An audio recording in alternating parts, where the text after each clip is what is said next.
2047 வளர்ச்சி இந்தியா என்பது ஒவ்வொரு இந்தியனின் லட்சியம். இந்த லட்சியத்தை எட்ட மாநிலங்கள் செயல்பட முடியும். இந்தியா இந்த வாய்ப்புகளை பயன்படுத்தி சர்வதேச முதலீடுகளுக்கு உகந்ததாக நமது கொள்கைகளை உருவாக்க வேண்டும் என பிரதமர் மோடி தெரிவித்துள்ளார். அரசியல் அமைப்பு மதிப்புகள் மற்றும் சுதந்திரங்களின் கோட்டையாக பார்லிமெண்ட் உள்ளது. சில சமயங்களில் பிரச்சினைகள் ஏற்பட்டபோது அவை தலைவர்கள் தங்களது சமயோஜித செயலால் அதை சிறப்பாக கையாண்டுள்ளனர். ஆனால் நிலைமை தற்போது மிகவும் மோசமடைந்துள்ளது. கண்ணியமற்ற நடத்தை அரசியல் ஆயுதமாக பயன்படுத்தப்படுகிறது. இது ஜனநாயக ஆன்மாவுக்கான அடியாகும் என மாநிலங்களவைத் தலைவர் ஜெகதீப் தங்கர் வேதனையாக தெரிவித்தார். நிதி ஆயோக் கூட்டத்தில் மேற்கு வங்க முதல்வர் மம்தா பானர்ஜிக்கு பேச வாய்ப்பு தரப்பட்டதாக நிதியமைச்சர் நிர்மலா சீதாராமன் விளக்கம் அளித்துள்ளார். ஒவ்வொரு முதல்வருக்கும் ஒதுக்கப்பட்ட நேரம் மம்தா பானர்ஜிக்கும் வழங்கப்பட்டது. மைக் துண்டிக்கப்பட்டதாக மம்தா கூறுவது முற்றிலும் தவறு என கூறியுள்ளார். டெல்லியில் பிரதமர் மோடி தலைமையில் நடக்கும் நிதி ஆயோக் கூட்டத்தில் இருந்து மேற்கு வங்க முதல்வர் மம்தா பானர்ஜி வெளிநடப்பு செய்தார். 5 நிமிடங்கள் கூட என்னை பேச அனுமதிக்கவில்லை என்றார். நிதி ஆயோக் கூட்டத்திலிருந்து மேற்கு வங்க முதல்வர் மம்தா பானர்ஜி வெளிநடப்பு செய்தார். 5 நிமிடத்திற்கு மேல் பேச அனுமதிக்கவில்லை என மம்தா குற்றம் சாட்டினார். இது தொடர்பாக பேசிய முதல்வர் ஸ்டாலின், எதிர்க்கட்சிகளை எதிரிகள் போல் ஒடுக்க நினைக்கக்கூடாது. எதிர்க்கட்சிகள் ஜனநாயகத்தின் ஒரு அங்கம் என்பதை மத்திய அரசு புரிந்து கொள்ள வேண்டும். சந்திரபாபு நாயுடுவை 20 நிமிடம் பேச அனுமதித்துவிட்டு தனக்கு 5 நிமிடமே தரப்பட்டதாக மம்தா கூறியதை சுட்டிக்காட்டி ஸ்டாலின் கண்டனம் தெரிவித்துள்ளார். டெல்லியில் பிரதமர் மோடி தலைமையில் நடக்கும் நிதி ஆயோக் கூட்டத்தை புதுச்சேரி முதல்வர் ரங்கசாமி புறக்கணித்துள்ளார். லோக்சபா தேர்தல் தோல்விக்கு பிறகு என்ஆர் காங்கிரஸ் பாரதிய ஜனதா உறவில் விரிசல் ஏற்பட்டுள்ளது. இந்த நிலையில் நிதி ஆயோக் கூட்டத்தை ரங்கசாமி புறக்கணித்துள்ளது குறிப்பிடத்தக்கது. பிரதமர் மோடி ஆகஸ்ட் மாதம் உக்ரைன் செல்ல உள்ளார். உக்ரைன் அதிபர் ஜெலன்ஸ்கியை ஆகஸ்ட் 23ஆம் தேதி சந்தித்து பேசுகிறார். போர் பூமிக்கு மோடி பயணம் மேற்கொள்வது உலக நாடுகள் மத்தியில் கவனம் ஈர்த்துள்ளது. இதனால் ரஷ்யா மற்றும் உக்ரைன் இடையே போரை நிறுத்துவதில் மோடியின் பங்கு முக்கிய பங்கு வகிக்கும் என கூறப்படுகிறது. ஆட்சிக்கு வந்தவுடன் அக்னிபாத் திட்டத்தை ரத்து செய்வோம் என சமாஜ்வாதி கட்சித் தலைவர் அகிலேஷ் யாதவ் தெரிவித்துள்ளார். தலித்துகள், பிற்படுத்தப்பட்டோர் மற்றும் பழங்குடியினருக்கு பாஜக எதிரானது என ஆம் ஆத்மி எம்பி சஞ்சய் சிங் குற்றம் சாட்டியுள்ளார். அமலாக்கத்துறை மற்றும் சிபிஐயை பயன்படுத்தி எதிர்க்கட்சித் தலைவர்களை சிறைக்கு அனுப்புவதாக தெரிவித்தார். சென்னை மீனம்பாக்கம் விமான நிலையத்தில் மத்திய இணையமைச்சர் எல் முருகன் செய்தியாளர்களிடம் கூறுகையில், மக்கள் கவனத்தை ஈர்க்க இந்திய கூட்டணியினர் பல யுக்திகளை கையாளுகின்றனர். மேற்குவங்க முதல்வர் மம்தா பானர்ஜி பேசுவதை யாரும் நிறுத்த சொல்லவில்லை. தனக்கு பேச நேரம் தரவில்லை என கூறி நாடகத்தை நடத்துகிறார். அரசியல் நாடகத்திற்காக நிதி ஆயோக் கூட்டத்தை முதல்வர் ஸ்டாலின் புறக்கணித்து தமிழக மக்களுக்கு துரோகம் செய்துவிட்டார். தமிழக தொல்லியல் துறைப்பாடிக்கு சமஸ்கிருதம் கட்டாயம் தெரிந்திருக்க வேண்டும் என்ற அறிக்கையை உடனடியாக திரும்பப் பெற்று தமிழில் புலமை பெற்றிருக்க வேண்டும் என்ற அறிவிப்பை தமிழக அரசு வெளியிட வேண்டும் என நாம் தமிழர் கட்சி ஒருங்கிணைப்பாளர் சீமான் வலியுறுத்தியுள்ளார். காரைக்கால் பாரதிய ஜனதா மாவட்ட செயல் வீரர்கள் கூட்டம் வர்த்தக சங்க கட்டிடத்தில் நடைபெற்றது. மாவட்ட தலைவர் முருகதாஸ், புதுச்சேரி பாரதிய ஜனதா மாநில தலைவர் செல்வ கணபதி, எம்எல்ஏ அசோக் பாபு ஆகியோர் பங்கேற்றனர். புதுச்சேரி மாநில பாரதிய ஜனதா பொறுப்பாளர் நிர்மல்குமார் சுரானா கூறுகையில், கடந்த ராஜ்யசபா தேர்தலில் ஏற்பட்டுள்ள சிறு பின்னடைவை சரி செய்து அடுத்து வரும் தேர்தலை சந்திப்போம். பாரதிய ஜனதா என்ஆர் காங்கிரஸ் கூட்டணியில் எந்த குழப்பமும் சிக்கலுமின்றி தொடரும். கூட்டணி தர்மத்தை கடைபிடித்து இரு கட்சி உறுப்பினர்களும் இணைந்து பணியாற்றுவோம் என தெரிவித்தார். இந்திய ராணுவத்தில் அக்னிபாத் திட்டத்தில் பணியாற்றி ஓய்வு பெறும் வீரர்களுக்கு மத்திய ஆயுதப்படை மற்றும் அசாம் ரைபிள்ஸ் பிரிவில் 10% இடஒதுக்கீடு வழங்க மத்திய அரசு முடிவு செய்துள்ளது. இதை பின்பற்றி ஹரியானா, மத்திய பிரதேசம், உத்தராகண்ட், உத்தரப்பிரதேசம், சத்தீஸ்கர், ஒடிசா உள்ளிட்ட மாநிலங்கள் அரசு பணியில் அக்னி வீரர்களுக்கு இடஒதுக்கீடு வழங்க முன்வந்துள்ளது. கர்நாடகா மாநிலம் பெங்களூரு ஹோட்டல்களில், உணவகங்களில் ஆட்டிறைச்சியுடன் நாய் இறைச்சியும் கலந்து விநியோகிக்கப்படுவதாக புகார் எழுந்தது. இதை கண்டித்து இந்து அமைப்பினர் போராட்டம் நடத்தினர். இதையடுத்து கர்நாடகா உணவு பாதுகாப்பு தர நிர்ணய ஆணைய அதிகாரிகள் ராஜஸ்தானிலிருந்து பெங்களூரு மெஜஸ்டிக் ரயில் நிலையம் வந்த 90 பார்சல்களை ஆய்வு செய்வதற்காக ஆய்வகத்திற்கு அனுப்பி வைத்தனர். அதில் ஆட்டிறைச்சியுடன் நாய் இறைச்சி கலந்திருந்ததால் உரிய நடவடிக்கை எடுக்கப்படும் என தெரிவித்தனர். சென்னை மெட்ரோ ரயில் 2ஆம் கட்ட பணிகளுக்கான நிதியை பட்ஜெட்டில் ஒதுக்கீடு செய்யாததை கண்டித்து முதல்வர் ஸ்டாலின் அறிக்கை வெளியிட்டிருந்தார். அதில் பட்ஜெட்டில் கோவை, மதுரை மெட்ரோ ரயில் திட்டத்திற்கான ஒப்புதல் குறித்து மூச்சு விடவில்லை. பல மாநிலங்களில் சிறிய நகரங்களில் மெட்ரோ ரயில் சேவைக்கு அனுமதி வழங்கியுள்ளனர். இது எந்த விதத்தில் நியாயம் என முதல்வர் தனது அறிக்கையில் தெரிவித்திருந்தார். இந்நிலையில் முதல்வர் ஸ்டாலினுக்கு மத்திய அமைச்சர் நிர்மலா சீதாராமன் பதில் சொல்ல கடமைப்பட்டிருக்கிறார் என ப. சிதம்பரம் தனது எக்ஸ் பக்கத்தில் பதிவிட்டுள்ளார். புதுடில்லியில் நிதி ஆயோக் அமைப்பின் கூட்டம் பிரதமர் மோடி தலைமையில் நடைபெற்றது. இதில் மாநிலங்களுக்கான நிதி பகிர்வு உள்ளிட்ட பல்வேறு விஷயங்கள் விவாதிக்கப்பட்டன. பின்னர் கூட்டம் முடிந்ததும் புதுடில்லியில் உள்ள பாரதிய ஜனதா தலைமை அலுவலகத்தில் பாரதிய ஜனதா ஆளும் மாநில முதல்வர்கள், துணை முதல்வர்களுடன் பிரதமர் மோடி ஆலோசனை நடத்தினார்.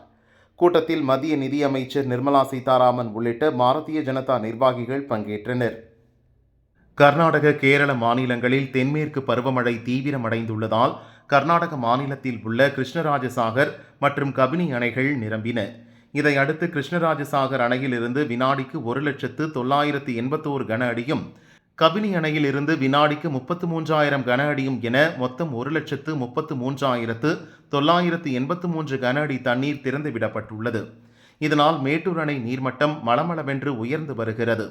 தொடர் நீர்வரத்து காரணமாக மேட்டூர் அணையின் நீர்மட்டம் தற்போது 103.1 அடியை தாண்டியுள்ளது. அணைக்கு நீர்வரத்து வினாடிக்கு 1,23,184 கன அடியாக அதிகரித்துள்ள நிலையில் அணையிலிருந்து 1000 கன அடி வெளியேற்றப்பட்டு வருகிறது. கோவையில் மத்திய அமைச்சர் கிஷன் ரெட்டி செய்தியாளர்களிடம் பேசுகையில், தமிழகத்தின் வளர்ச்சிக்காக பட்ஜெட்டில் உரிய முக்கியத்துவம் அளிக்கப்பட்டுள்ளது. தமிழக ரயில்வே திட்டங்களுக்காக கடந்த ஆண்டை விட ரூபாய் 300 கோடி அதிகம் ஒதுக்கப்பட்டுள்ளது. பல திட்டங்களை தமிழகத்திற்கு மத்திய அரசு வழங்கியுள்ள போதும் அதை முறையாக செயல்படுத்துவதில் மாநில அரசு தவறி வருகிறது என குற்றம் சாட்டினார். மாநில தலைவர் அண்ணாமலை உடன் இருந்தார். காஞ்சிபுரம் மாநகராட்சியில் மேயர் மகாலட்சுமிக்கு எதிராக திமுக கவுன்சிலர்களே போர்க்கொடி தூக்கியுள்ளனர். அவர்களுக்கு ஆதரவாக கூட்டணி மற்றும் எதிர்க்கட்சி உறுப்பினர்களும் கைகோர்த்துள்ளனர். வரும் திங்களன்று நம்பிக்கையில்லா தீர்மானத்தின் மீதான வாக்கெடுப்பு நடக்க உள்ளது. இச்சூழலில் கவுன்சிலர்கள் பெரும்பாலானவர்கள் ஊட்டி, குற்றாலம் என டூர் கிளம்பி சென்றனர். மத்திய உள்துறை அமைச்சர் அமித்ஷா குறித்து அவதூறு பேசியதாக ராகுல் மீது சுல்தான்பூர் நீதிமன்றத்தில் வழக்கு தொடரப்பட்டது. வழக்கில் ராகுல் ஆஜரானார்.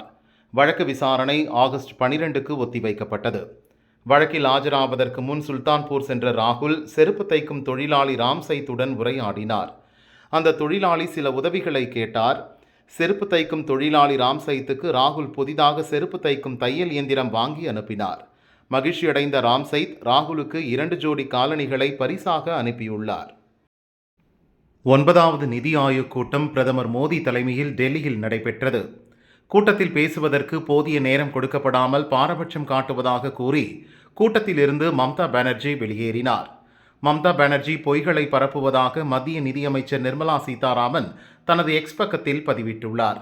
அதில் மம்தா பானர்ஜி அவருக்கு ஒதுக்கப்பட்ட முழுமையான நேரத்திலும் பேசினார். எவ்வித பிரச்சனையும் இல்லை, யாருடைய மைக்கும் ஆஃப் செய்யப்படவில்லை. வங்காளத்திற்காகவும் ஒட்டுமொத்த எதிர்க்கட்சிக்காகவும் அவர் பேசுவதாக மம்தா கூறியதை கேட்டு மகிழ்ச்சி அடைந்தேன். தற்போது வெளியே வந்து ஆதாரமற்ற விஷயங்களை பேசும்போது இந்தி கூட்டணியினர் மகிழ்ச்சியடைய வைக்க அவர் முயற்சிக்கிறார் என்றுதான் நான் முடிவெடுக்கிறேன் என பதிவிட்டுள்ளார்.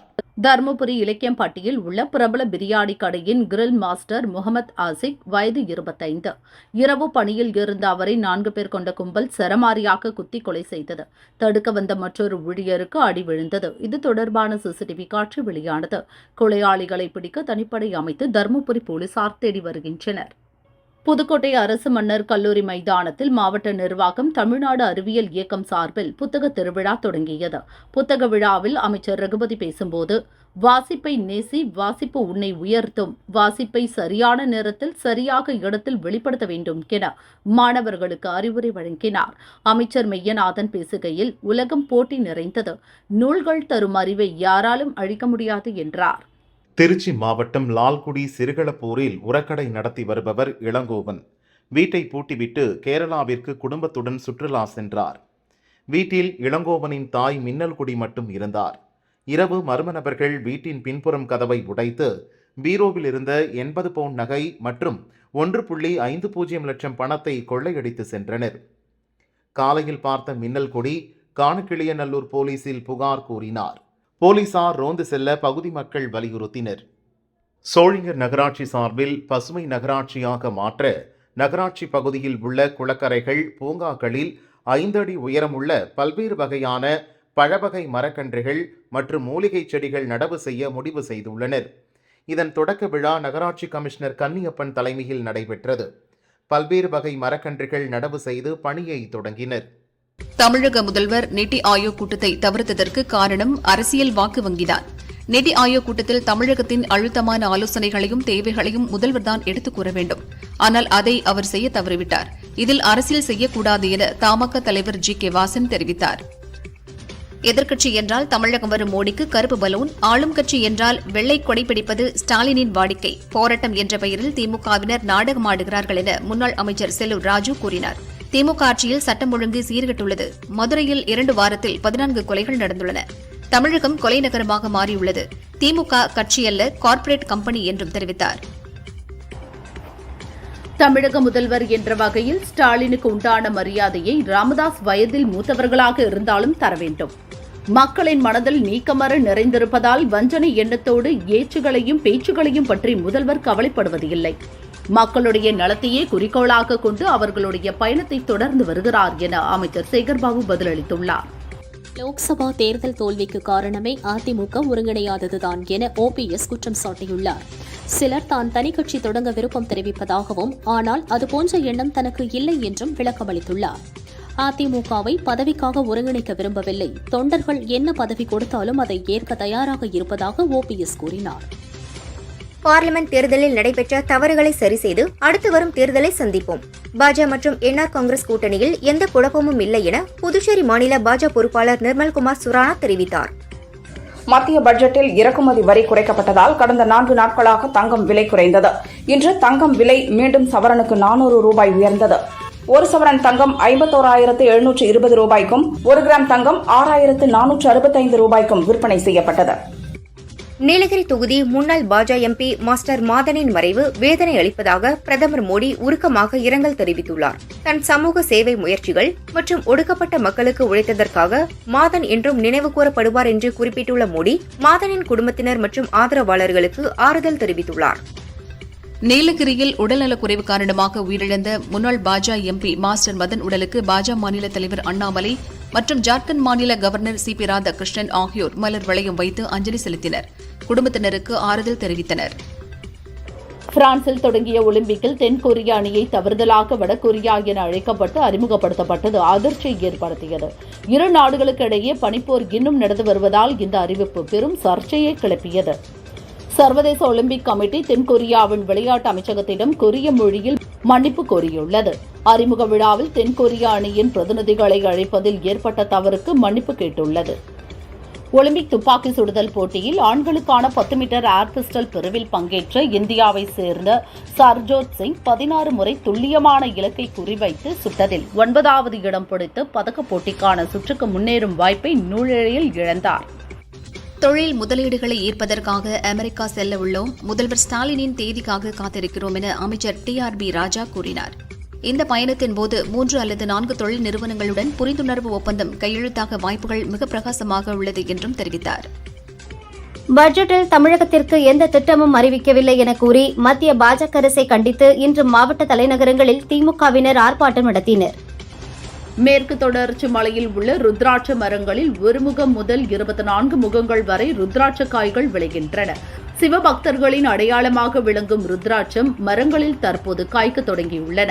வனத்துறை கட்டுப்பாட்டு உள்ள கொடைக்கானல், டைகர் சோழா பகுதிகளில் யூகாலிப்டஸ் மற்றும் சவுக்கு மரங்களுக்கு பதிலாக ருத்ராட்ச மரங்களை வளர்க்க வனத்துறை விழிப்புணர்வு ஏற்படுத்த வேண்டும் என இயற்கை ஆர்வலர்கள் வலியுறுத்தினர்.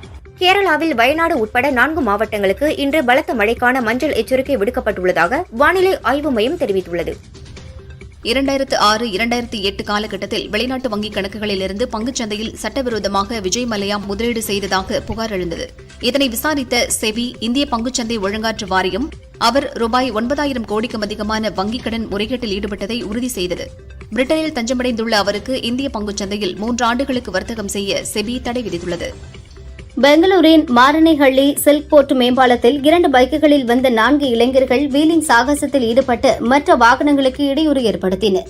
அப்போது அந்த வழியாக வந்த காரை எட்டி உதைத்து வரம்பு மீறிய இளைஞர்கள் கத்தியை காட்டி கார் டிரைவரை மிரட்டியுள்ளனர். இளைஞர்களின் இந்த வீடியோ வைரலானதை அடுத்து பைக்கை பறிமுதல் செய்து அவர்களில் 2 பேரை போலீசார் பிடித்து விசாரிக்கின்றனர். புதிய வகை ஸ்மார்ட் போன்களை இந்தியாவில் தயாரிக்க உள்ளதாக நோக்கியா தயாரிப்பாளரான HMD நிறுவனத்தின் CEO ஜீன் பிராங்கோயிஸ் அறிவித்துள்ளார். இந்தியாவில் தயாரிக்கப்பட்ட கிறிஸ்ட் அண்ட் கிறிஸ்ட் மேக்ஸ் ரக போன்கள் வெளிநாட்டு சந்தையில் அமோக வரவேற்பை பெற்றுள்ளது என்றும் இந்தியாவில் தயாரிக்கப்படும் போன்கள் உலகின் பிற நாடுகளுக்கு ஏற்றுமதி செய்யப்பட உள்ளதாக தெரிவித்தார். காசாவில் இனப்படுகொலை நடத்தி வரும் இஸ்ரேல் பிரதமர் பெஞ்சமின் நெதன்யாகு ஒரு காட்டுமிராண்டி என பிரியங்கா காந்தி சாடியுள்ளார். இஸ்ரேல் ராணுவம் நடத்தி வரும் இனப்படுகொலையை ஏற்றுக்கொள்ள முடியாது.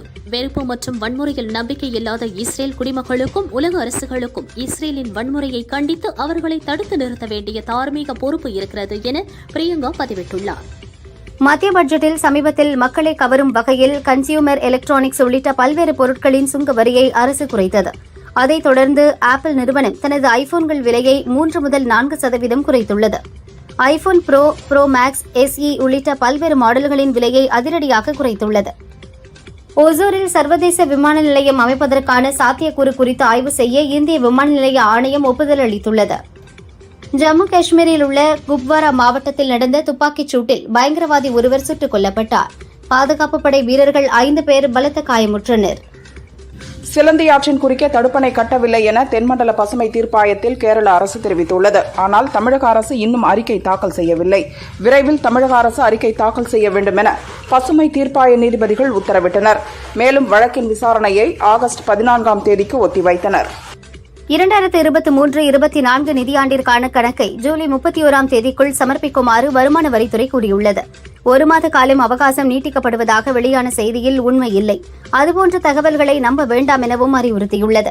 ஜூலை 31க்கு பிறகு சமர்ப்பித்தால் 5000 ரூபாய் அபராதம் விதிக்கப்படும் என குறிப்பிடப்பட்டுள்ளது. திருவாரூர் மாவட்டம் விஷ்ணுபுரம் கிராமத்தில் மகா மாரியம்மன் கோயில் உள்ளது. ஆடி வெள்ளியை முன்னிட்டு 1 லட்சம் ரூபாய் மதிப்புள்ள பணத்தால் சுவாமிக்கு அலங்காரம் செய்யப்பட்டது. 10 ரூபாய் முதல் 500 ரூபாய் வரையிலான ரூபாய் நோட்டுகள் மற்றும் தங்க முலாம் பூசப்பட்ட வெள்ளி கவசத்தால் அலங்காரம் செய்யப்பட்டிருந்தது. திரளான பக்தர்கள் பங்கேற்று சாமி தரிசனம் செய்தனர். ஆடி மாத சனிக்கிழமையை முன்னிட்டு திருநள்ளாறு சனி பகவான் கோவிலில் ஏராளமான பக்தர்கள் குவிந்தனர். சனீஸ்வர பகவானுக்கு சிறப்பு அபிஷேக ஆராதனைகள் நடந்தது. வெள்ளி கவசத்தில் அருள் பாலித்த சனி பகவானை பக்தர்கள் வழிபட்டு சென்றனர். சேலம் மாவட்டம் ஆத்தூர் பெரிய மாரியம்மன் கோயிலில் ஆடி வெள்ளியையொட்டி அம்மனுக்கு பல்வேறு அபிஷேகங்கள் செய்யப்பட்டது. புஷ்ப அலங்காரத்தில் அருள் பாலித்த பெரிய மாரியம்மனுக்கு பக்தர்கள் கூழ் படைத்து வழிபட்டனர். காக்கலூர் பைபாஸ் சாலையில் உள்ள ராஜராஜேஸ்வரி அம்பாள் கோயிலில் ஆடி வெள்ளியை முன்னிட்டு திருவிளக்கு பூஜை வெகு விமரிசையாக நடைபெற்றது. சேலம் மாவட்டம் கல்பகனூர் கிராமம் மகமாயி மாரியம்மன் கோயிலில் ஆடி வெள்ளியையொட்டி கஞ்ச கலையம் ஊர்வலம் நிகழ்ச்சி நடந்தது. 100க்கும் மேற்பட்ட பெண்கள் கஞ்ச கலையத்தை ஊர்வலமாக எடுத்து சென்று அம்மனுக்கு படைத்தனர். அந்த கஞ்சியை பக்தர்களுக்கு பிரசாதமாக வழங்கினர். இந்த விழாவில் ஏராளமான பக்தர்கள் கலந்து கொண்டு அம்மனை தரிசனம் செய்தனர். தஞ்சை மாவட்டம் பாபநாசம் சீனிவாச பெருமாள் கோயிலில் 108 திருவிளக்கு பூஜை நடந்தது. உலக அமைதிக்காகவும் செல்வம் பெருகவும் நோய் நொடி நீங்கவும் பிரார்த்தனை செய்யப்பட்டது. திரளான பெண்கள் பங்கேற்று சாமி தரிசனம் செய்தனர். முன்னாள் ஜனாதிபதி அப்துல் கலாமின் 9வது ஆண்டு நினைவு தினத்தை முன்னிட்டு ராமநாதபுரம் பேய்கரும்பில் பள்ளி கல்லூரி மாணவ மாணவிகள் அஞ்சலி செலுத்தினர். சமூக ஆர்வலர் அறந்தாங்கி நிஷா கூறுகையில், கலாமின் கனவாக இந்தியா முழுவதும் 1 கோடி பனை விதைகளை நடவு செய்ய இலக்கு நிர்ணயித்து முதல் கட்டமாக கலாம் நினைவிடத்திலிருந்து துவங்கியுள்ளதாக தெரிவித்தார்.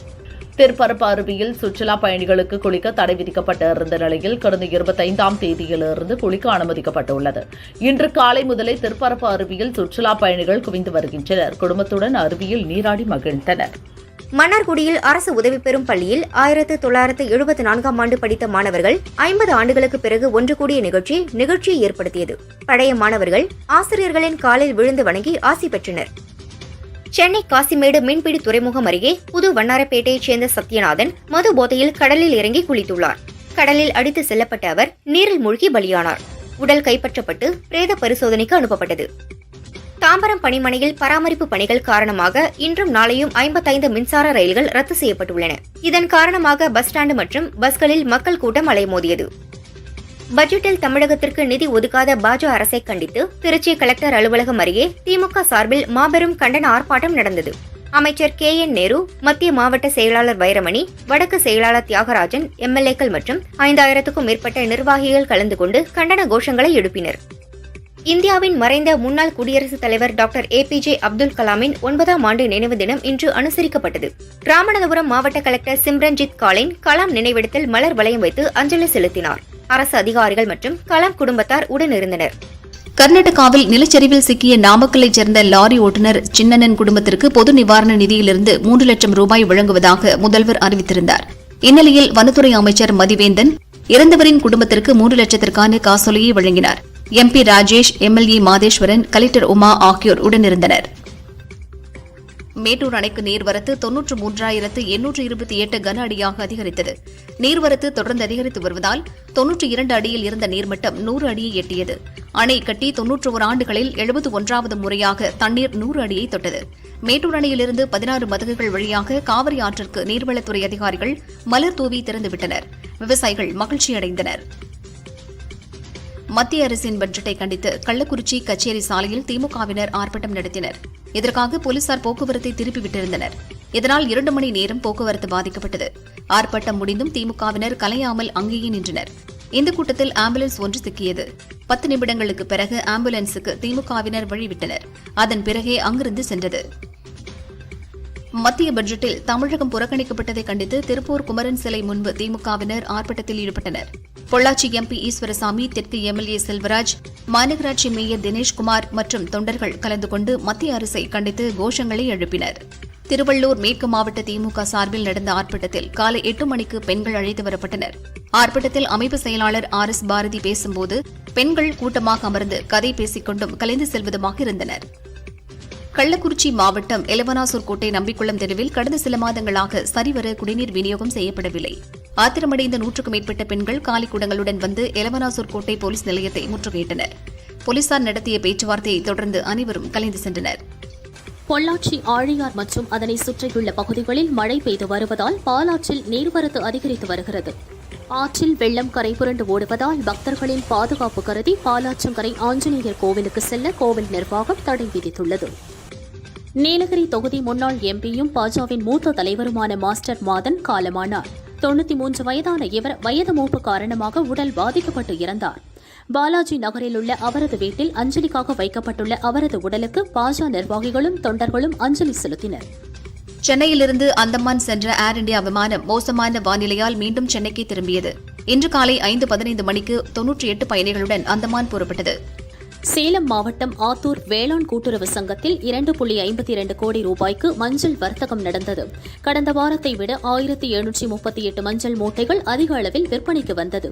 விரலி மஞ்சள் குவிண்டாலுக்கு 513 ரூபாயும், உருண்டை ரகம் 76 ரூபாயும், பனங்காலி ரகம் 187 ரூபாயும் உயர்ந்துள்ளதால் விவசாயிகள் மகிழ்ச்சியடைந்தனர். ஆம்ஸ்ட்ராங் கொலைக்கு போலீஸ் ஒருவர் உடந்தையாக இருந்ததாக தகவல் வெளியாகியுள்ளது. ஊர்காவல் படையில் பணிபுரிந்து வரும் பெரம்பூரை சேர்ந்த பிரதீப் நோட்டமிட்டு கொலை கும்பலை அப்பகுதிக்குள் வரவழைத்தது விசாரணையில் தெரியவந்துள்ளது. இக்கொலையில் அடுத்தடுத்து வக்கீல்கள் கைதாகி வந்த நிலையில் தற்போது ஒரு போலீசும் சிக்கியுள்ளார். கோவை அவினாசி ரோடு காவலர் பயிற்சி பள்ளி மைதானத்தில் காவலர்களுக்கான துப்பாக்கி சுடுதல் பயிற்சி நடந்தது. போலீஸ் கமிஷனர் பாலகிருஷ்ணன் அறிவுறுத்தலின்படி 71 காவலர்களுக்கு 9mm பிஸ்டலில் துப்பாக்கிச் சுடுதல், பராமரிப்பு, பாதுகாப்பு, ஸ்ட்ரிப்பிங், அசம்பிளிங், இலக்கு, லோடு மற்றும் அன்லோடு போன்ற பயிற்சிகள் அளிக்கப்பட்டது. தஞ்சை மாவட்ட SP அலுவலகத்தில் ரூபாய் 1.20 கோடி மதிப்பீட்டில் மீட்டிங் ஹால் கட்டப்பட்டது. இந்த கட்டிடத்தை DGP சங்கர் ஜிவால் திறந்து வைத்தார். பின்னர் மாவட்ட SP மற்றும் போலீஸ் உயர் அதிகாரிகளுடன் ஆலோசனை நடத்தினார். கடலூர் மாவட்டம் வடலூரில் உள்ள தனியார் பள்ளியில் மாணவர்களுக்கு ஈட்டி எறியும் பயிற்சி அளிக்கப்பட்டது. 10ஆம் வகுப்பு மாணவர் கிஷோர் என்பவரது தலையில் எதிர்பாராத விதமாக ஈட்டி குத்தியது. படுகாயமடைந்த கிஷோர் புதுச்சேரியில் உள்ள தனியார் ஹாஸ்பிட்டலில் அட்மிட் செய்யப்பட்டார். மக்களுடன் முதல்வர் திட்டத்தின் செயல்பாடுகள் தொடர்பாக 5 மாவட்ட கலெக்டர்களுடன் முதல்வர் ஸ்டாலின் ஆலோசனை நடத்தினார். காணொலி மூலம் ஆலோசனை மேற்கொண்ட அவர் வேலூர், திருப்பூர், நாகை, மதுரை, தூத்துக்குடி ஆகிய மாவட்ட கலெக்டர்களிடம் மக்களின் மனுக்கள் மீது விரைந்து நடவடிக்கை எடுக்குமாறு உத்தரவிட்டார். திருத்தணி ஆடி கிருத்திகையை முன்னிட்டு 29ஆம் தேதி திங்களன்று திருவள்ளூர் மாவட்டத்திற்கு உள்ளூர் விடுமுறை அறிவிக்கப்பட்டுள்ளது. இந்த விடுமுறையை ஈடு செய்யும் விதமாக ஆகஸ்ட் 10 வேலை நாளாகும் என கலெக்டர் பிரபுசங்கர் தெரிவித்துள்ளார். 33வது ஒலிம்பிக் போட்டிகள் கண்கவர் விழாவுடன் தொடங்கியது. இந்தியா சார்பில் ஷரத் கமல் மற்றும் PV சிந்து தேசிய கொடியை ஏந்திச் சென்றனர். இந்தியா சார்பில் துப்பாக்கிச் சுடுதல், தடகளம் உள்ளிட்ட 16 விளையாட்டுகளில் 117 பேர் களமிறங்குகின்றனர். கோவை மாவட்டம் மேட்டுப்பாளையம் பில்லூர் அணை 3வது முறையாக நிரம்பியது. 2வது நாளாக அணையிலிருந்து வினாடிக்கு 14,000 கன அடி தண்ணீர் 4 மதகுகள் வழியாக வெளியேற்றப்படுகிறது. பவானி ஆற்றின் கரையோர பகுதிகளில் வசிக்கும் மக்கள் ஆற்றில் இறங்கி குளிக்கவோ துவைக்கவோ வேண்டாம் என மாவட்ட நிர்வாகம் அறிவுறுத்தியுள்ளது. கர்நாடக அணைகளில் இருந்து 1,15,000 கன அடி தண்ணீர் திறந்துவிடப்படுகிறது. ஒகேனக்கல் காவிரி ஆற்றில் தொடர்ந்த வெள்ளப்பெருக்கு ஏற்பட்டுள்ளதால் மாவட்ட கலெக்டர் சாந்தி கரையோர மக்களுக்கு வெள்ள அபாய எச்சரிக்கை விடுத்துள்ளார். தாழ்வான பகுதிகளில் வசிக்கும் மக்கள் பாதுகாப்பான இடங்களுக்கு செல்ல அறிவுறுத்தியுள்ளார். சென்னை தாம்பரம் பணிமனையில் பராமரிப்பு பணிகள் நடைபெறுவதால் சனி ஞாயிறு என 2 நாட்கள் 55 மின்சார ரயில்கள் ரத்து செய்யப்பட்டுள்ளன. இதற்கான அறிவிப்பை தெற்கு ரயில்வே வெளியிட்டுள்ளது. கொடுங்கையூரில் மது போதையில் தொழிற்சங்க அலுவலகத்தை தீ வைத்து கொளுத்திய நபர் கைது. திருச்சி மாவட்டம் மணப்பாறை அருகே உள்ள மல்லிகை மலையில் திடீரென தீப்பற்றியது. காற்றின் வேகத்தால் தீ மளமளவென பற்றி எரிந்தது. தகவல் அறிந்ததும் தீயணைப்பு வீரர்கள் விரைந்து வந்து சுமார் 3 மணி நேரம் போராடி தீயை அணைத்தனர். இருப்பினும் ஏராளமான மூலிகை செடிகள் மற்றும் மரங்கள் தீயில் கருகின. திருவள்ளூர் காவல் மாவட்டத்தில் குற்றச்சம்பவங்களை தடுக்க ஈகிள் பெட்ரோல் சேவைக்காக 24 அதிநவீன பைக்குகளை மாவட்ட எஸ்பி சீனிவாசன் கொடியசைத்து துவக்கி வைத்தார். ராமேஸ்வரத்தில் பாம்பன் புதிய ரயில் பாலம் விரைவில் திறக்கப்பட உள்ளது. இதனையொட்டி புதிய ரயில் பாலத்தில் நள்ளிரவில் வானவேடிக்கை நடத்தப்பட்டது. கர்நாடக அணைகளிலிருந்து தமிழகத்திற்கு காவிரி ஆற்றில் திறக்கப்படும் நீரின் அளவு 1,42,000 கன அடியாக அதிகரித்துள்ளது. இதனால் மேட்டூர் அணை நீர்மட்டம் 100 அடியை எட்டியுள்ளது. பெருங்களத்தூரில் செல்போன் கடையின் பூட்டை உடைத்து செல்போன்களை திருடி சென்ற 2 பேர் கைதாயினர். சிசிடிவி காட்சி அடிப்படையில் இருவரையும் போலீசார் கைது செய்துள்ளனர். கள்ளக்குறிச்சி மாவட்டம் பரிக்கல் கிராமத்தைச் சேர்ந்தவர் மாணிக்கம் தேசிய நெடுஞ்சாலை ஓரம் ஹோட்டல் நடத்தி வருகிறார். அங்கு வந்த திருநாவலூர் கிராமத்தைச் சேர்ந்த இளைஞர்கள் 3 பேர் மாணிக்கத்தின் மகன் மதன்குமாரிடம் ஜிபே மூலம் பணம் அனுப்புகிறோம், அதனை கையில் தருமாறு கேட்டனர். இதற்கு கையில் பணம் இல்லை என மதன்குமார் கூறினார். ஆத்திரமடைந்த 3 பேரும் ஹோட்டலை அடித்து நொறுக்கினர். பின்னர் மாணிக்கம், அவரது மனைவி பரிமளா மற்றும் மதன்குமாரை தாக்கினர். காயமடைந்த 3 பேர் ஹாஸ்பிட்டலில் அட்மிட் செய்யப்பட்டனர். மாங்கடு அருகே வீட்டில் பதுக்கி வைத்த 200 கிலோ குட்கா மற்றும் ரூபாய் 2 லட்சம் பணம் பறிமுதல் செய்யப்பட்டது. 2 பேர் கைதாயினர். விருதுநகர் மாவட்டம் துலுக்கப்பட்டி ஊராட்சி மன்ற தலைவராக நாகராஜன் என்பவர் உள்ளார். 108 ஆம்புலன்ஸ் டிரைவரான மணிமாறன் வீடு கட்டுவதற்கு பிளான் அப்ரூவல் கேட்டார். இதற்கு நாகராஜன் 15,000 லஞ்சம் கேட்டார். 5,000 ரூபாய் லஞ்ச பணத்தை நாகராஜன் வாங்கியபோது மறைந்திருந்த லஞ்ச ஒழிப்பு போலீசார் அவரை கையும் களவுமாக பிடித்து கைது செய்தனர்.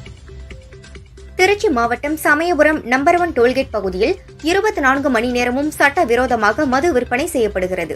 மது பிரியர்கள் குடித்துவிட்டு அரைகுறை ஆடையுடன் ரோட்டில் ஆங்காங்கே படுத்து கிடக்கின்றனர். இந்த செயல் பள்ளி மாணவர்களையும் பெண்களையும் முகம் சுழிக்க வைக்கிறது. குற்ற சம்பவங்களை தடுக்க திருச்சி எஸ்பி விரைந்து நடவடிக்கை எடுக்க அப்பகுதியினர் வலியுறுத்தினர். திருச்சி மாவட்டம் மணக்கால் பகுதியில் நின்று கொண்டிருந்த 3 பேரை லால்குடி போலீசார் சந்தேகத்தின் பேரில் பிடித்து விசாரித்தனர். அவர்களது வாகனத்தில் இருந்த 2 நாட்டு துப்பாக்கிகள் மற்றும் 2 தோட்டாக்களை பறிமுதல் செய்தனர். உரிமம் இல்லாமல் துப்பாக்கி வைத்திருந்ததாக முரளி, அவரது மனைவி மகேஸ்வரி, உறவினர் சிவரஞ்சனி ஆகியோரை போலீசார் கைது செய்தனர். பெரம்பலூர் மாவட்டம் குறும்பலூர் கிராமத்தைச் சேர்ந்தவர் ஜெயராமன், வயது 50. இவர் தனது காரில் திருச்சியிலிருந்து பெரம்பலூருக்கு சென்றார். சமயபுரம் அருகே இருங்கலூர் பகுதியில் சென்றபோது 3 பேர் காரை வழிமறித்து கத்தி முனையில் பணம் மற்றும் செல்போனை பறித்துச் சென்றனர். போலீசார் விசாரணை நடத்தி பாலசுப்ரமணியன், சந்தோஷ், மாரிமுத்து ஆகியோரை கைது செய்தனர். ஓசூரில் கடந்த 6ஆம் தேதி NGGOS காலனியில் IDBI ATMில் 14.50 லட்சம் ரூபாய் கொள்ளையடித்த வழக்கில் 3 தனிப்படைகள் அமைத்து தேடி வருகின்றனர். கொள்ளையர்கள் பெங்களூருவில் பதுங்கியிருப்பதாக தகவல் கிடைத்தது. அங்கு பதுங்கியிருந்த ஹரியானாவை சேர்ந்த சபீர் என்பவரை கைது செய்து விசாரித்தனர். சபீரும் அவரது கூட்டாளிகள் 4 பேரும் சேர்ந்து காமன் தொட்டியில் ஒரு காரையும் பெல்லந்தூரில் ஒரு ATMிலும் கொள்ளையில் ஈடுபட்டுள்ளனர். அதைத் தொடர்ந்து ஓசூர் ATMில் கைவரிசையை காட்டியுள்ளதாக விசாரணையில் தெரியவந்தது. தலைமறைவான கூட்டாளிகளை போலீசார் தேடி வருகின்றனர். வாலாஜாபாத் அருகே தனியார் பள்ளி வாகனம் மோதியதில் முதியவர் பலியானார். டிரைவருக்கு பார்வை குறைபாடு உள்ளதாக மாணவர்கள் பெற்றோரிடமும் பள்ளி நிர்வாகத்திடமும் பலமுறை தெரிவித்தும் நடவடிக்கை எடுக்கவில்லை என தகவல்கள் வெளியாகியுள்ளன. தப்பியோடிய டிரைவரை போலீசார் தேடுகின்றனர். பெங்களூருவில் தங்கும் விடுதியில் புகுந்து இளம்பெண்ணை ஒருவர் பலமுறை கத்தியால் குத்தியும் கழுத்தை நெரித்தும் கொடூரமாக கொலை செய்த சம்பவம் அதிர்ச்சியை ஏற்படுத்தியுள்ளது. காதலை பிரித்ததால் பழிவாங்கும் நோக்கத்தோடு கொலை நடந்ததாக கூறப்படுகிறது. கொலை குறித்த CCTV காட்சி வெளியாகியுள்ளது. கொலையாளி அபிஷேக் கைது செய்யப்பட்டார். செங்கல்பட்டு மாவட்டம் அச்சரப்பாக்கம் அருகே உள்ள ஆத்தூர் சுங்கச்சாவடியில் போலீசார் வாகன சோதனையில் ஈடுபட்டிருந்தனர். அப்போது ஆவணமின்றி கொண்டு செல்லப்பட்ட 30 லட்சம் ரூபாய் ரொக்கம், 100 கிராம் தங்கம் பறிமுதல் செய்யப்பட்டது. ஈரோடு மாவட்டம் சத்தியமங்கலத்தில் உள்ள தனியார் என்ஜினியரிங் கல்லூரி மாணவர்கள் 5 பேர் ஒரு சொகுசு காரில் ஆசனூர் மலைப்பகுதிக்கு புறப்பட்டனர். வடவள்ளி கிராமம் அருகே சென்றபோது தக்காளி ஏற்றி வந்த மினி வேன் மீது கார் பயங்கரமாக மோதியது. இந்த விபத்தில் முகில் நிவாஸ், தர்மேஷ், ரோஹித் ஆகிய 3 மாணவர்கள் ஸ்பாட்டிலேயே பலியானார்கள். படுகாயமடைந்த மற்ற 2 பேரும் ஈரோட்டில் உள்ள தனியார் ஹாஸ்பிட்டலில் அட்மிட் செய்யப்பட்டனர். விபத்து குறித்து சத்தியமங்கலம் போலீசார் வழக்கு பதிந்து விசாரிக்கின்றனர். கள்ளக்குறிச்சி அருகே மூரார்பாளையம் கிராமத்தைச் சேர்ந்தவர் கதிர்வேல் சின்னசேலம் நோக்கி பைக்கில் சென்றார். ஏமப்பேர் ரவுண்டானா பகுதியில் சென்றபோது ஈச்சர் லாரி மோதியதில் ஸ்பாட்டிலேயே பலியானார். கள்ளக்குறிச்சி போலீசார் விசாரிக்கின்றனர். தைவானில் உருவான கேமி புயலுக்கு 2 பேர் பலியானார்கள். இந்த புயல் சீனா உள்ளிட்ட அண்டை நாடுகளிலும் பாதிப்பை ஏற்படுத்தியது. சீனாவின் புஜியான் மாகாணத்தில் 118 கிலோமீட்டர் வேகத்தில் புயல் கரையை கடந்தது. அப்போது அங்கு மழை வெளுத்து வாங்கியது. இதனால் பல நகரங்கள் வெள்ளத்தில் மிதக்கின்றன. சுமார் 6 லட்சம் பேரின் இயல்பு வாழ்க்கை முடங்கியது. Puducherry tennis ball cricket association சார்பில் 17வது சீனியர் தென்மண்டல் அளவிலான 8 ஓவர் கிரிக்கெட் போட்டி ஜிப்பர் விளையாட்டு மைதானத்தில் தொடங்கியது. இதில் புதுச்சேரி, தமிழ்நாடு, ஆந்திரா, கேரளா, கர்நாடகா, தெலுங்கானா ஆகிய 6 மாநிலங்களைச் சேர்ந்த வீரர் வீராங்கனைகள் கலந்து கொண்டனர். பாரிஸ் ஒலிம்பிக் போட்டியில் 10 மீட்டர் துப்பாக்கி சுடுதல் பிரிவில் இந்திய கலப்பு இரட்டையர் அணி ஏமாற்றத்தோடு வெளியேறியது. தமிழகத்தைச் சேர்ந்த இளவேனில் வாளறிவன், சந்தீப் சிங் இணை மற்றும் ரமிதா பபுதா அர்ஜுன் இணை தகுதி சுற்றிலேயே வெளியேறினர். ஒலிம்பிக் போட்டிக்காக பாரிஸ் சென்ற தனது காதல் கணவரும் இந்திய பேட்மிண்டன் அணியின் சிறப்பு பயிற்சியாளருமான மத்தியாஸ் போவை காண நடிகை தாப்சி பன்னு பிரான்ஸ் பயணம் மேற்கொள்ள உள்ளார். வாழ்நாளில் ஒருமுறை கிடைக்கும் வாய்ப்பு எப்படி மிஸ் செய்ய முடியும் என தனது இன்ஸ்டா பக்கத்தில் பதிவிட்டுள்ளார். சிவகார்த்திகேயன் நடித்துள்ள அமரன் படம் தீபாவளி வெளியீடாக அக்டோபர் 31 ரிலீஸ் ஆகிறது. அடுத்து AR முருகதாஸ் இயக்கத்தில் தனது 23வது படத்தில் சிவகார்த்திகேயன் நடித்து வருகிறார். ருக்மணி வசந்த், வித்யுத் ஜம்பல், விக்ராந்த், சபீர் உள்ளிட்டோரும் நடிக்கின்றனர். இதன் படப்பிடிப்பை விரைவில் முடித்து 2025 பொங்கலுக்கு வெளியிட திட்டமிட்டுள்ளனர். அந்த சமயம் அஜித்தின் குட் பேட் அக்லி படமும் ரிலீஸ் என அறிவித்துள்ளனர். வெங்கட் பிரபு இயக்கத்தில் யுவன் சங்கர் ராஜா இசையில் விஜய், பிரசாந்த், பிரபுதேவா, மீனாட்சி சௌத்ரி, ஸ்னேகா நடிக்கும் படம் தி கோட் செப்டம்பர் 5 படம் திரைக்கு வர உள்ளது. பொதுவாக யுவன் படத்தில் பின்னணி இசை ரசிகர்களை கவரும். அந்த வகையில் இப்போது மந்திரவாதி தன் வேலையை ஆரம்பித்து விட்டார் என படத்தின் தீம் மற்றும் பின்னணி இசை வேலையை யுவன் துவக்கியுள்ளது குறித்து வெங்கட் பிரபு பதிவிட்டுள்ளார். இயக்குனர் சுதா கொங்கரா ஒரு பேட்டியில், அந்த காலத்தில் பெண்கள் படிக்க மாட்டார்கள், ஆனால் சாவர்கர் மதிப்பு மிகுந்த மனிதர், தனது மனைவியை படிக்க சொல்லி கட்டாயப்படுத்தினார் என்று பேசியிருந்தார். சுதா குறிப்பிட்டது சாவர்கர் அல்ல, ஜோதிபா மற்றும் சாவித்ரிபாய் புலே என பலரும் அவரின் தவறை சுட்டிக்காட்டினர். இதற்கு என் தவறுக்கு வருந்துகிறேன். எனது 17வது வயதில் பெண் கல்வி குறித்த எனது வகுப்பு ஒன்றில் எனது ஆசிரியர் சொன்னதை வைத்து நான் பேசியிருந்தேன். ஒரு வரலாற்று மாணவியாக அதன் உண்மைத்தன்மையை நான் சோதித்திருக்க வேண்டும். அது என் பக்கத்தில் தவறுதான். எதிர்காலத்தில் அப்படி நேராது என்று உறுதியளிக்கிறேன். மற்றபடி ஒருவருடைய உன்னதமான செயலுக்கான புகழை இன்னொருவருக்கு தர வேண்டும் என்ற நோக்கம் எனக்கு இல்லை. எனது பேச்சில் இருந்த தகவல் பிழையை சுட்டிக்காட்டியவர்களுக்கு நன்றி. ஜோதிபா மற்றும் சாவித்ரிபாய் புலே ஆகியோருக்கு என்றும் தலைவணங்குகிறேன் என பதிவிட்டுள்ளார் சுதா.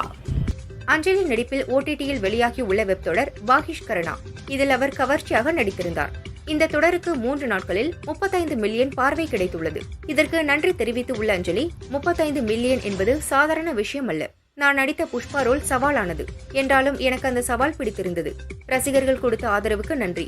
இதுதான் மேலும் மேலும் என்னை புதிய கேரக்டர்கள் நடிக்க தூண்டுகிறது என்றார். நடிகர் விஷால் 2017-19 காலகட்டத்தில் தமிழ் திரைப்பட தயாரிப்பாளர்கள் சங்க தலைவராக இருந்தபோது சங்கத்தில் இருந்த ரூபாய் 12 கோடி நிதியை முறைகேடாக செலவழித்ததாக குற்றம் சாட்டப்பட்டது.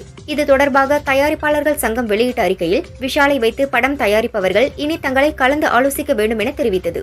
இதற்கு பதிலளித்துள்ள விஷால், அந்த நிதி அப்போதைய சங்க குழுவில் தீர்மானம் நிறைவேற்றப்பட்டு அனைவரின் ஒப்புதலோடு கல்வி, மருத்துவ காப்பீடு மற்றும் சங்கத்தின் மூத்த மற்றும் நலிந்த உறுப்பினர்களுக்கு தான் செலவிடப்பட்டது. சினிமாவில் நிறைய பிரச்சனைகள் உள்ளன, அதில் கவனம் செலுத்துங்கள். விஷால் தொடர்ந்து நடிப்பார். முடிந்தால் என்னை தடுத்து நிறுத்துங்கள் என சவால் விடும் வகையில் பதில் கொடுத்துள்ளார். மேலும் சட்ட ரீதியாக வழக்கு தொடரவும் அவர் முடிவெடுத்துள்ளார். குழந்தை பிறப்புக்கு பின் அமலாபால் நடிப்பில் திரைக்கு வந்துள்ள மலையாள படம் லெவல் கிராஸ். சமீபத்தில் கல்லூரி நிகழ்ச்சி ஒன்றில் பங்கேற்ற அவர் குட்டையான ஸ்கர்ட் அணிந்து வந்தார். கல்லூரி விழாவிற்கு கவர்ச்சி ஆடையிலா வருவது என அவர் மீது விமர்சனங்கள் எழுந்தன. இதற்கு, நான் அணிந்த உடை எனக்கு வசதியாக இருந்தது, ஆபாசம் என் உடையில் இல்லை, என்னை தவறான கோணங்களில் போட்டோ எடுத்த அந்த போட்டோகிராஃபரின் செயலில்தான் தவறு உள்ளது. மாணவர்கள் மத்தியில் என் ஆடை பற்றி எந்த அசௌகரியமும் எழவில்லை என்கிறார் அமலாபால்.